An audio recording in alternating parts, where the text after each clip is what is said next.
Hi, this is Trepacer. Welcome to Trepacer Saturday Horror Reviews. And for this week, I got a movie that actually came out last year. And I wanted to see when it came out because I saw the trailer and I was intrigued by, I guess, the lead actress. Uh, and I'm talking about As Above, So Below. Okay, and this is basically the story of, and this is one of these, to be perfectly honest, on these not found footage movies, but camera help. Yeah, I guess camera held, when they film, have one of the characters carry a camera with them. Okay, and the lead actress's name, or the character's lead actress name is Scarlett. She's a research scientist. She has 4 degrees and can speak various languages. You actually see her in the beginning of the movie. They show her actually going to a site to uncover something that she's, to a place, a country where she actually was a violation for her to go there. But she's so a determined person when she wants to do something, she really wants to do it, and she accepts the consequences of that as actions, and she does it.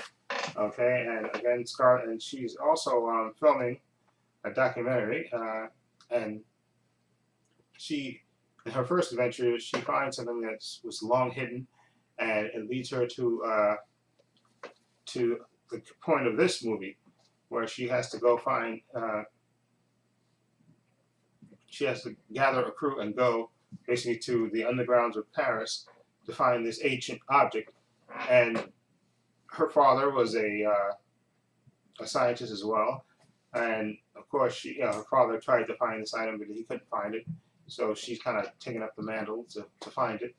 And okay, and she basically, along with the with Benji the cameraman, she recruits her old friend George, who was, I think they were romantically involved, and she basically has to go get also some local experts that's been down in the tunnels to guide them, and then she, and after various uh, persuasion, they do head on down there to the undergrounds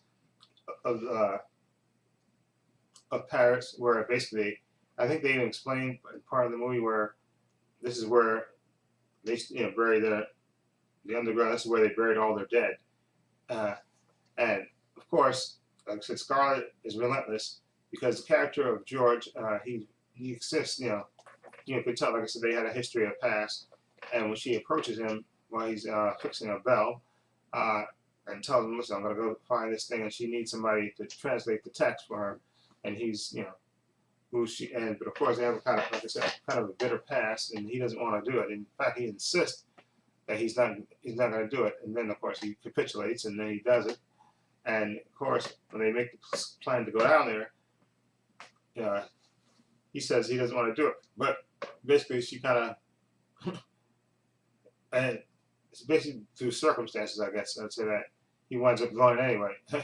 Okay, now, and once they get down there, if you've seen the trailer, weird things start to happen. Okay, and now as far as the horror in it, there were some okay moments in this. The one main thing I have to say is that the character of Scarlett, initially, like I said, when I saw the trailer, I wanted to see it because of her, because I think it's the way she was talking and explaining her, who she was and why she wants to do what she wants to do. I was intrigued to see how it played out and how it blended into the horror. But as I watched the movie, I thought this character of Scarlett, she's really annoying. Okay, that's one of my main, I guess, problems with the movie. Not problems, I guess, because I guess, at least people have different personality types. But her character is just really annoying and pushy. Okay, and basically she had this attitude of, it's going to be my way, and damn everybody else, and I'm going to do this. Okay, and after a while, it really got annoying. Okay, and I really felt bad for certain characters because they had to basically put up with her. Okay, but as far as them down there in the horror of it, uh, like I said, when they're down in the tunnels, strange things start to happen, and they see various things, and without spoiling it, let's say things don't go exactly according to plan, and weird things start to happen when they're down there, which I don't want to spoil. Okay, I'll leave that part too, but for the most part, like I said, the movie's 93 minutes, so it does move. It doesn't drag too much, but like I said, the character of Scarlet is just really, really annoying at points and times. Okay, and which really kind of put me off to the movie. And like I said, again, this, the shaky cam with the, and in this movie, they, I guess one way to film the found footage is they have everybody wear you know, helmet cams, yeah, on their head, helmet cams, so they can film what they're doing. Okay, and after a while, it's real still annoying, that handheld camera. Why can't people just make a movie where we're just assuming that this is their experience and you're filming it, okay? And so, like I said, this movie sort of reminds me a little bit of The Descent, with in the fact that they go underground and then where things start to happen, just like in that movie, okay? But in this movie, like I said, they're scientists and they're doing it. She's doing it, at least for historical reasons, and she drags basically her friends into, her friend, one of her friends, who are her ex, I think, in a way, into doing it with her. But I said, as far as the horror, like I said, weird things start to happen. Weird things, some of them are good. I have to say that some of the things that happen are good, but for the most part, it's just nothing that we haven't seen before. But like I said, the chick, the character Scarlet just really kind of made me mad. I was just not mad, but just annoyed when I was watching it. Her character's really just annoying. Okay, and she's really pushy and basically arrogant. And so, like I said, it's going to be her way or no way. And the other characters, I think the best character in the movie is the character of George. I think he's the, if you watch the movie, you understand what I mean about him. I think he's the best or better character in the movie as far as personality wise and his actions. Okay, and like I said, certain things were certain aspects of the horror I thought were good, but other aspects not so much. Like I said, it's 93 minutes, so it kind of moves, but still, it's nothing you haven't seen before, and nothing, you can pretty much, not pretty much guess what's going to happen, but you can predict once these people go down there that weird stuff is going to happen, okay?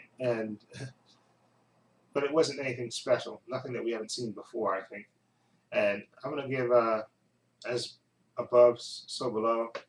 I think that's just the average, okay? Nothing, it didn't really stood out to me, even though I kind of had high expectations after seeing the trailer, and but so I'm gonna give As Above, So Below a 6 out of 10. Okay, I think to me, it's according to my rating scale, that's just an average movie. Like I said, some aspects are good, some aspects weren't that great, but okay, the character of Scarlet really kind of pissed me off, I guess. But yeah, it is what it is. Okay, so would I recommend you get this movie? No, you can watch it on Netflix, I think. Okay, I don't think it's worth really owning, to be honest, perfectly honest. Just like I said, my expectations was kind of high from seeing the trailer, but it wasn't anything we haven't seen before. Okay, so As Above, So Below. Like I said, I think it's in the fault of the writer. Why would you write the lead character to be so annoying to me? It is beyond me. But anyway, 6 out of 10. Anyway, let me know what you think of As Above, So Below. Feel free to leave comments down below. And this is Trepacer saying so long and take care.